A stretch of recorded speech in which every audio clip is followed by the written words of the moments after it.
what we're really teaching, and one of the things that we help our clients do is create protocols for the practice so that we have practice protocols rather than provider protocols, so that we have these standards of care. The practices have these standards of care in place, and they're founded on science, right? And the team participates in creating these standards, and they stay in place regardless of who comes and goes within the practice.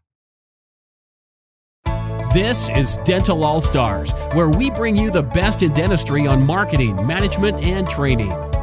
Here's your host, Alex Nottingham. Welcome, everyone. Our topic is practice protocols versus provider protocols, and our guest is Rachel Wall. Rachel is the CEO and founder of Inspired Hygiene, a coaching firm focused on elevating hygiene services, systems, and profits. She is an award-winning educator, author of the book Return on Hygiene, and has spent the last 30 years serving the industry as a clinical hygienist and hygiene productivity coach. Please welcome Rachel. Hi, Alex. Practice protocols, provider protocols. Okay, this is a little over my head here. I'm not the clinical person. What is all this?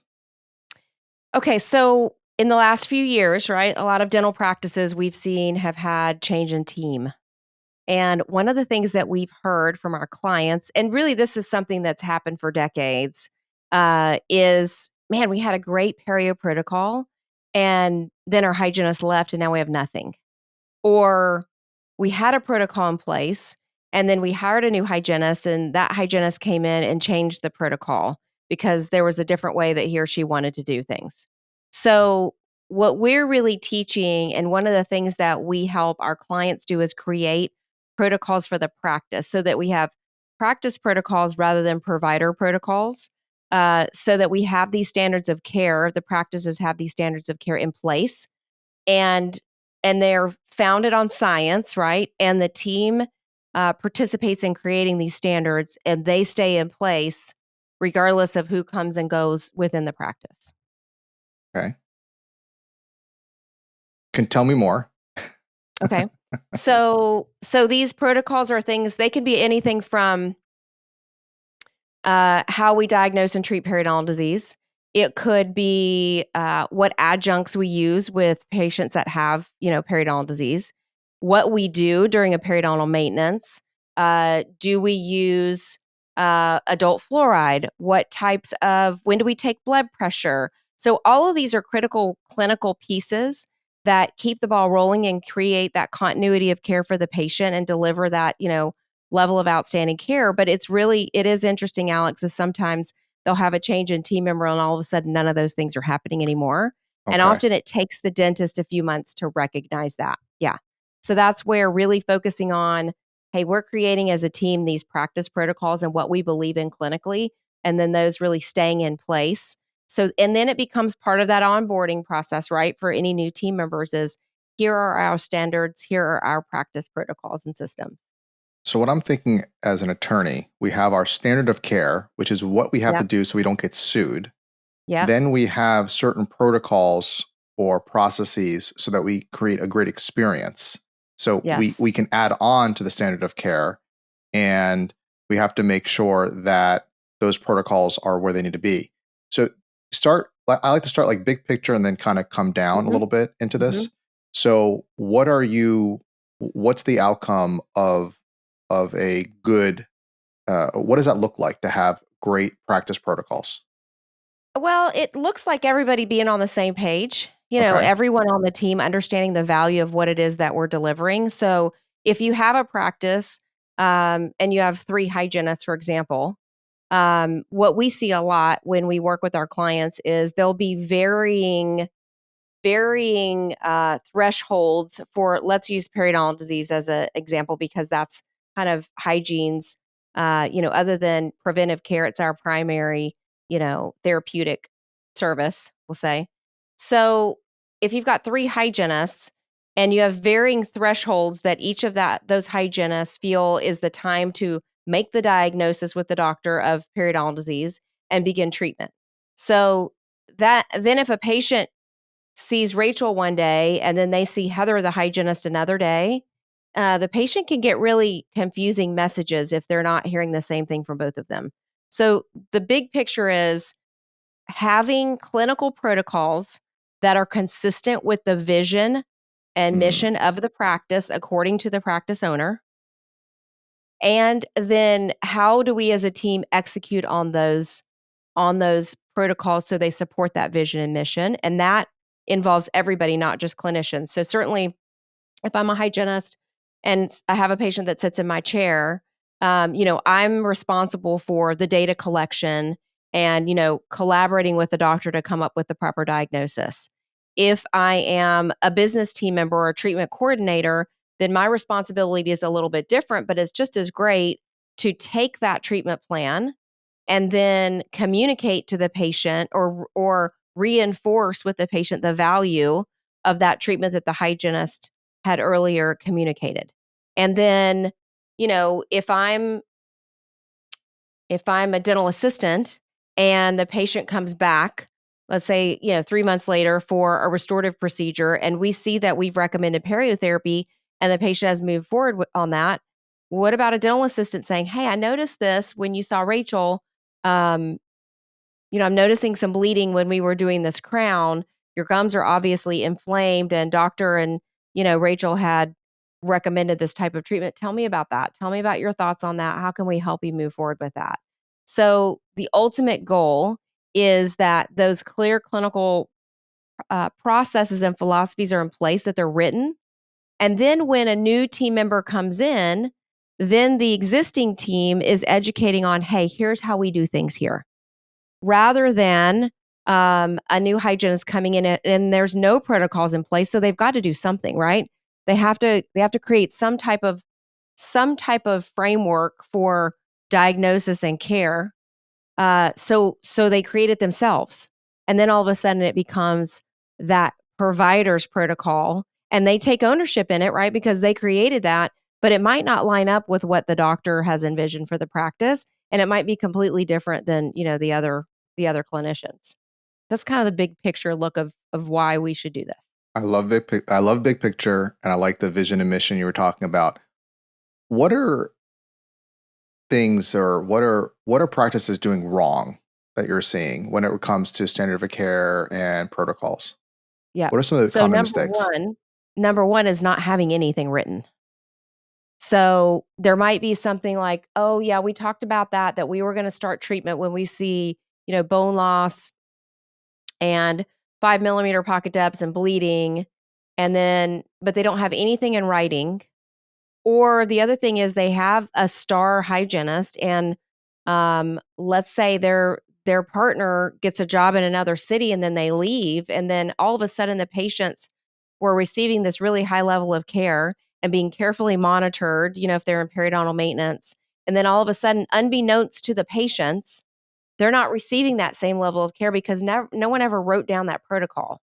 And nobody ever really knew, what the thresholds were when we move the patient into care or when we refer the patient out to a specialist, for example. So I would say what we see a lot is just not having any protocol in place at all, and not only knowing when to diagnose and treat, but then how do we like what procedures are we using? What have we found? What has been, you know, in our own anecdotal experience to be beneficial to our patients to help them get well if it's like an adjunctive service? And then is there research to back that up as well? Um, and then I think just avoiding the conversation and what tends to happen with hygienists that or practices that don't have a very clear protocol for how the hygiene team operates is the default is to do a prophy with every patient regardless if that's appropriate, because it's just like it's kind of the path of least resistance, right? Mm. So that's what we see a lot. How do teams create their practice standard of care? Mhm. So, nobody likes to be told what to do. So you have to do this because you work here. So we always, when we're guiding teams in developing the standard of care, and this is something we facilitate during our coaching time with them, is there has to be participation from the team, particularly if we're creating a hygiene protocol, right? Obviously, particularly the hygienists need to participate in that so that it's not the doctor kind of sits over the weekend and creates this plan and says, okay, this is what we're doing. And nobody has an opportunity to give input, or the consultant creates it and says, okay, this is what you should be doing. And then, works hard to kind of put that square peg in the round hole instead of saying, okay, instead what we do is say, okay, here are the standards for health versus disease as set out by the American Academy of Periodontology. So not Rachel Wall, right? But this body that has a lot of experience and a lot of research and a lot of data to support these recommendations. And so then where do you fall on this spectrum practice team? And, what have you found to be most beneficial for your patients as far as okay, I'll give you an example um, one of the things that we see a lot is that there is no continuity between when we're collecting diagnostic data to make that diagnosis for periodontal disease. So it used to be, I'll say 20 years ago when I first started Inspired Hygiene, it was just me. I would go into practices and it wasn't that uncommon that they didn't even have a periodontal probe on the tray in the hygienist operatory. So clearly they were not, diagnosing. Now, I think in our world, the way technology is being developed, we're probably not going to be using the periodontal probe that much longer. But for right now, still is part of our armamentarium for, making that diagnosis. And so now what we see is that there'll at least be a partial periodontal chart, maybe once every 1 to 2 years, but we do clinical chart audits. And so we even look between hygienists. This hygienist is doing a complete periodontal charting once a year, and this one is not. It's about calibration as well. So I kind of got off on your question was how do teams do this together? So it's a collaborative model, right? And in order to grow, in any endeavor, we're going to have to get a little uncomfortable, right? So if we're wanting to grow our fitness, for example, we're going to have to exercise to a point where we're uncomfortable. And so if we're wanting to grow the level of care that we're providing for our patients, it's probably going to push us out of our existing comfort zone on what we're treatment planning, maybe a little more proactively. And that's just part of that growth process. However, it's important for those that are providing that treatment, like the hygienist, to be willing to say, okay, all right, so that if we're now diagnosing periodontal disease at this level and we're recommending, periodontal therapy, non-surgical scaling, root planing, for example, at this level, that's different than what we've done in the past. And it makes me a little bit uncomfortable, but I'm willing to go for it. Like, okay, tell me more. Like, what's the benefit for the patient? That's typically what teams want to know, right? If they're being asked to go out of their clinical comfort zone, what is the benefit of me doing this for the patients? And so it's just being able to have a conversation about these standards to the point where the final decision maker is the dentist, right? But to the point where the team says, okay, I understand that we are taking things to the next level, and here's why, because it's going to provide the patient with XYZ benefit. And so for that, I'm willing to agree to these standards. Now, what if the team is not on board? What if they're not following the standards? Mm-hmm. So then you've spent time. So this is like, those investments of time that we have with our team, whether we call it a team meeting or a planning meeting or whatever it is.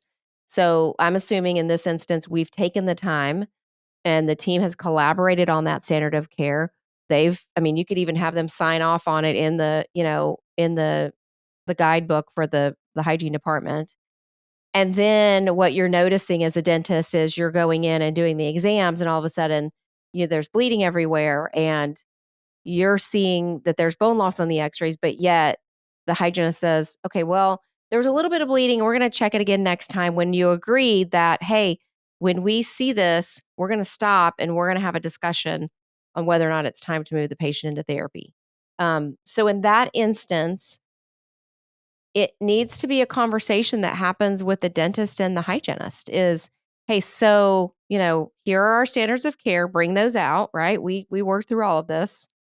And what I'm noticing is that it seems that your standard of care is differing from this. Like your threshold of when you feel like when we see this, we're moving them into care is not matching up with this. So how can I help? Tell me what's going on and just listen. And it could be that, you know what, I've been recommending treatment at that level and I feel like I'm continually getting pushback from patients. Or it could be, you know what, I know that we agreed clinically that we were going to recommend treatment at that level, but, I've been going out to lunch with Linda, who's our insurance coordinator, and she's telling us that it's getting denied every time we submit it. And those conversations haven't been brought to light. And so you've got to get to the bottom of like why. And sometimes it comes to the hygienist just saying, I don't believe that. I just I believe I can treat periodontal disease in a prophy, and I don't think our patients should have to pay for that treatment. And then as a leader, you have to decide, does that match your vision and mission for the practice? Makes sense. Now, on a daily basis, we went from the big picture, and down. How does this play out, the standard of care on a daily basis with the team? So the standard of care gets so detailed. I mean, it can be as detailed as you want it to be, and it can be for all the different aspects of clinical care. And I think as dentists expand their practices with associates, right? Um, Again, we're not telling people how to practice, but we're providing these guidelines of, when we see it could be something like when we see an MOD on a premolar, maybe your practice, your clinical philosophy is that if it's a certain width, it's going to become a crown instead of another 3 surface filling. And the way that that guides day to day is those clinical decisions that are being made, right? That thought process of, okay, so this is what our standard of care says is if I'm seeing bleeding, I'm seeing bone loss, and I'm seeing, clinical attachment loss / pocket depths of a certain level, then I've got to change the conversation I'm having with this patient today. And that takes time for those changes to happen in our mind. And so what we do, some practices say we're full in. We're going to practice a standard of care with every patient that comes in now from now on, no matter what. And some say, you know what, we're going to ease into this, and we're going to look at who are the patients on our schedule today that we know have had untreated periodontal disease, and they're at, let's say, a higher level of active infection. And we're going to present treatment to them. And we're going to get that communication muscle, that treatment presentation muscle really strong.